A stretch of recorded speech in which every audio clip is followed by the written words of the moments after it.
So I personally am still dumbfounded that people still believe some of the things that they do in terms of fitness. And specifically for this video, I'm referring to a lot of what people say about arm training. There was recently a video by another YouTuber that I saw kind of popped off a little bit, really in shape, has, insane genetics, looks great. And I think part of the problem with the fitness industry as a whole, a lot of the information that's given out, a lot of times comes from people with more genetically advanced traits, right? And, what I'm going to go through is some of the stuff that he had said that is not just him saying it, everybody else, or no, I shouldn't say everybody else, but it is a lot of other people in the industry.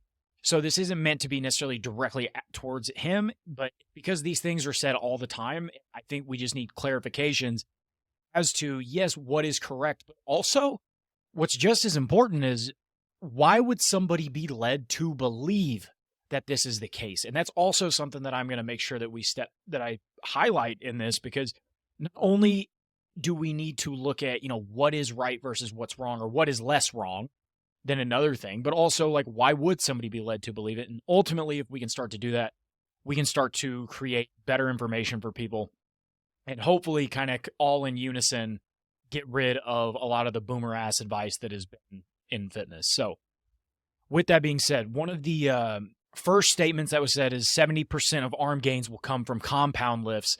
Isolation exercises aren't going to get you most of your gains.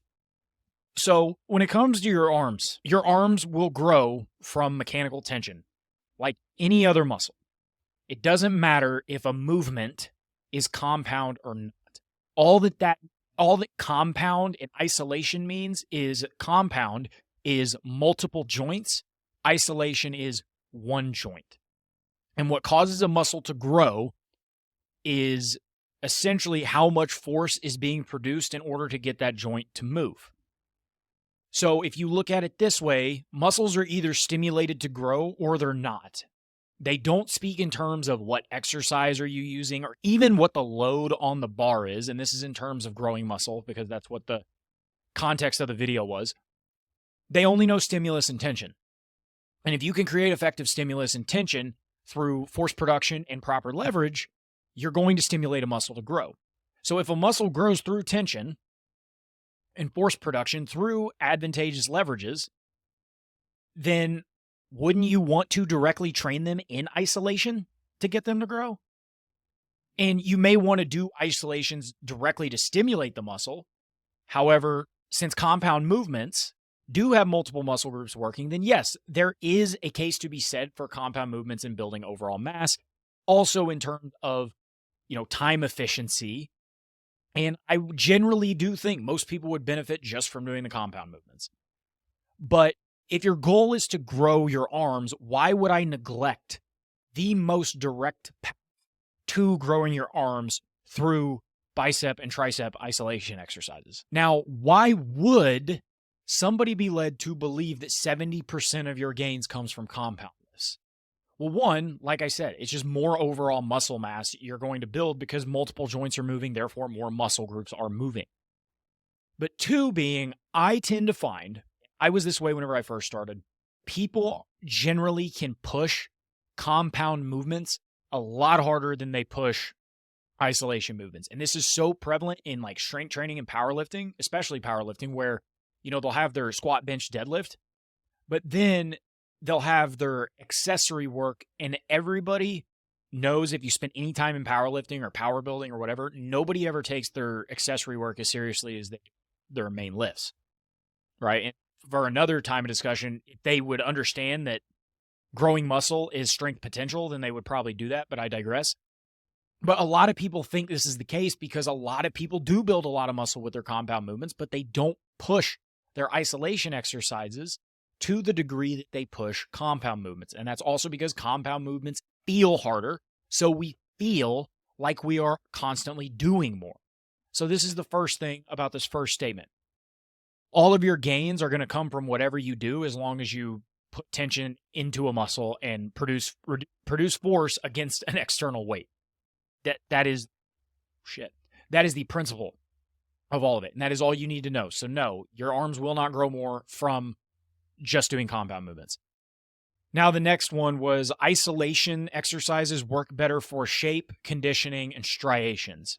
Once again, a muscle is stimulated to grow based on the resistance against it and the force you apply through it against that resistance.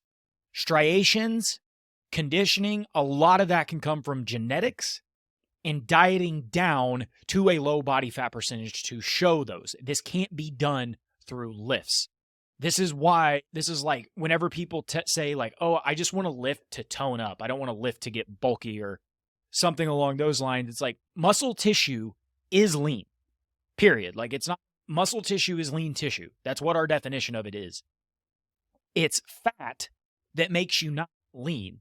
So if you want to sculpt or tone or condition or get more shape to your muscles, lose some body fat, because there's no, like you can't train for bulkier muscles and train for leaner muscles. All that stuff has been disproven so many times. And to be honest, most of this stuff is going to be genetic. And like as far as how it looks when you're really trimmed up and dialed down, a lot of that's going to be genetic. So once again, you have genetic outliers and people taking what they say as gospel, which it's not necessarily a bad thing. It is if you don't question it and you don't start to learn what are the foundational principles of these things. And so the last statement was arms are going to respond better to higher rep ranges. Same thing. Muscles only speak in terms of stimulus. So to say that arms grow from higher rep ranges itself isn't the case. However, arms going into higher rep ranges, that gets you close to failure and put your muscles in a position that it has to recruit more muscle fibers to lift the external weight, then yes, it will work. And, but to be fair, there is something to be said about higher rep ranges and feeling the pump. Now, the pump hasn't really been heavily supported as far as being an indicator of growth. Hasn't been 100% disproven, but I do get, like, I love the pump. The pump is great. And a lot of people generally are going to be able to feel and have a better mind-muscle connection with those higher rep ranges for isolation exercises, because typically you feel like you can contract harder. And so I get where the statement, like they respond better to higher rep ranges, but they respond better as long as you are effectively training them. So, people that say like, well, my arms grew whenever I switched to higher reps, and it's because you were probably able to execute better form at the beginning of a set, which led to more advantageous leverages against the weight and better proprioception, so better body awareness, a better sense of how your body moves through space, which meant more tension and more stimulus driven to that muscle. But with that being said, they do generally recover faster than larger muscle groups. So yes, they might be able to handle a little bit more volume, and they can certainly handle training more frequently. So that's just something to consider here. But all three of these statements are things that people are still saying that I just don't really understand why we're still saying these things. Like, I get where they come from, but at the end of the day, we have an abundance of information now, and I really don't think that this is necessarily right. I think we just need to add nuance to things like, okay, if a bicep is going, why would a bicep grow better in a higher rep range? Well, it's because most people are going to be able to execute better form and thus drive more stimulus through that movement. So that's my rant for today. If you have any other questions about anything, leave a comment. You can contact me in the email below if you have any other questions. But other than that, until next time, peace.